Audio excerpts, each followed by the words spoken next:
Kalau anak-anak lagi batuk dan pilek, jangan langsung buru-buru bawa anaknya ke dokter ya bun. Ini tuh cuma pakai satu bahan alami, yaitu menggunakan kencur dan air hangat. Dalam video ini kita akan membahas tentang cara membuat ramuan kencur untuk mengatasi batuk.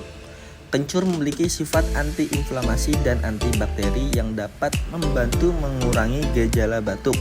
Simak video ini untuk mengetahui cara membuat ramuan kencur yang mudah dan efektif.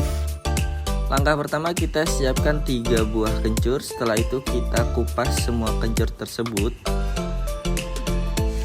Lalu setelah itu kita siapkan parutan kelapa dan dialasi dengan daun pisang. Setelah itu kita parut 3 siung kencur itu sampai benar-benar halus.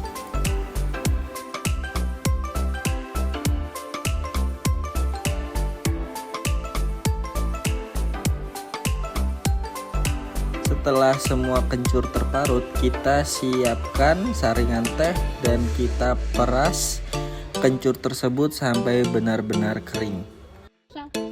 Setelah itu kita masukkan air hangat yang sudah direbus ke dalam perasan kencur tadi.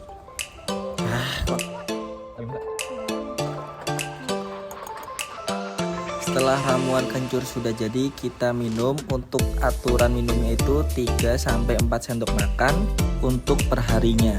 Untuk meredakan batuk dapat dilakukan pemijatan pada lokasi yang letaknya 2 jari di atas pergelangan tangan, segaris ibu jari tangan. Lakukan selama 30 kali pijitan.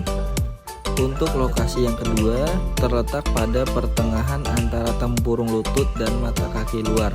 2 jari ke sisi luar dari tulang kering, contohnya seperti ini. Kita pijit selama 30 kali pijitan dan setelah itu rasakan perbedaannya.